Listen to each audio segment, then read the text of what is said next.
Okay, so it's from what to what? My name's Rekha Banerjee. I'm with the Minnesota Food Association, and I live in St. Paul, Minnesota. What? Why you point to it? I know! Because she's looking down. Oh. Oh yeah, just look at it. Okay, what am I learning? I am learning that if I want something, I need to ask for it. If I don't, I might not get it, but then I can make it or take it, and I'll get it anyway. What does this event and movement, how is this affecting my work?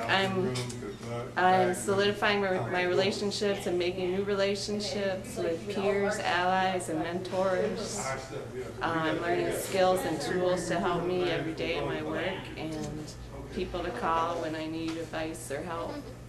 What are my thoughts about race in the food system? I would say race and the food system are very similar. They both need to be diverse to be, humanity and the food system both need to be diverse in order to exist in the world and evolve and flourish.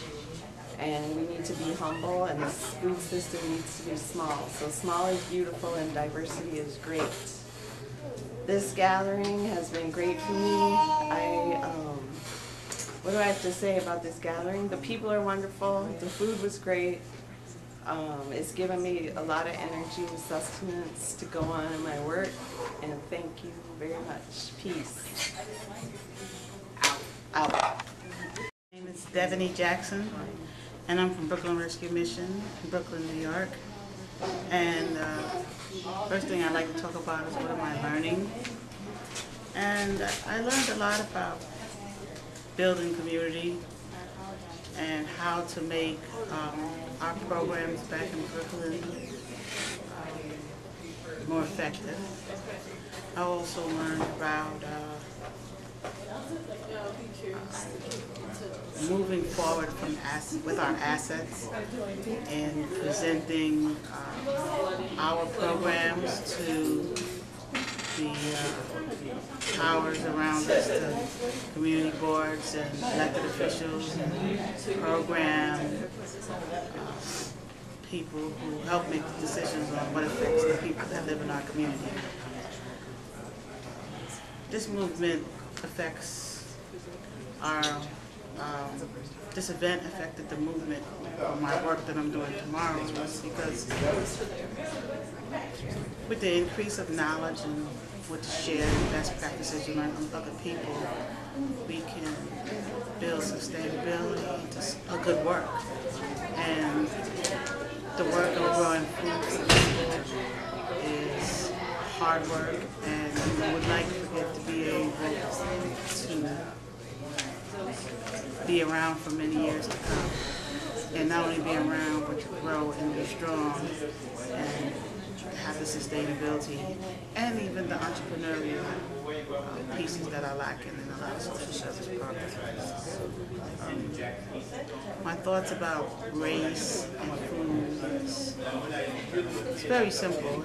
I think that the people in our community need to know that they eat the way they eat because it's a systematic problem. And somebody needs to be out there with the message that, you know what, it's not your fault.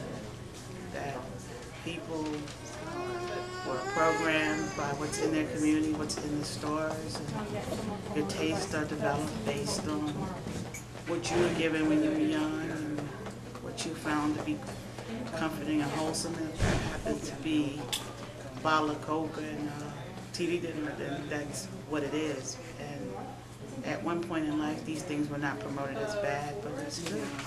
So, in my message and my thought about food and race, and I don't even know if it's an issue only about race, because I think it goes beyond race. But in the poorer communities, the change and the movement is slow. And I know in our community, which is predominantly African American, people tend to shop and buy low-cost foods. We have a great deal of people in our community buying food from 99-cent stores and eating out of food pantries and soup kitchens. And they're not always the best food and the most healthiest food around. You know, what's available and what's donated, or what's at low cost. We have an interesting joke that we laugh about. People who are poor can buy a meal for $1, which consists of 25-cent water juice, bag of chips, cake, and a 25-cent ice cream. This is the culture that we've grown up in, and this is how we learn to eat. And the message is you can change it, and you can learn to eat and like what's maybe not what you're used to, but what is healthy for you. And ultimately, it's not your fault. But society is moving towards making changes, and we're at Brooklyn Rescue Mission in Bed-Stuy Farm, and Malcolm X Boulevard Community Farm Market, working in Bed-Stuy, Brooklyn. Thank you.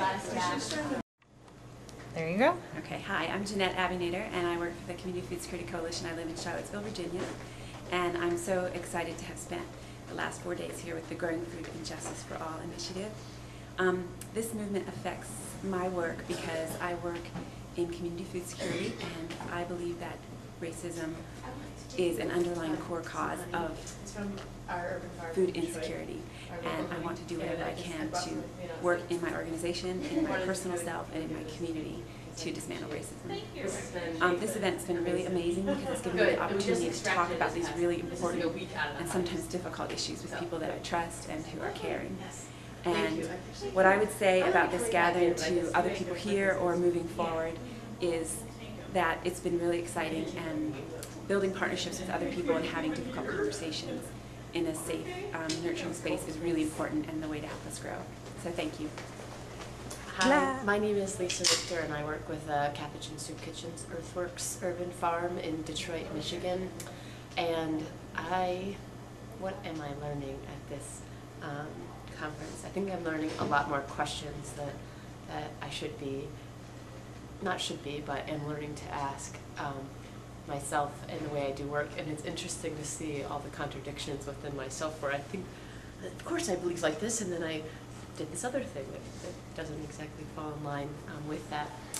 How does this affect my work for tomorrow? It's the awareness, I guess, that I'm bringing into my role as a white person in an organization that's serving African American community, and also realizing that I think I'm more of a feeling called to be more of a leader than I felt prepared or felt that I am, and so realizing that my own sort of self-esteem and self-confidence is something that I desire to truly look at on that level in order to sort of create some of the healing in the greater community I work with.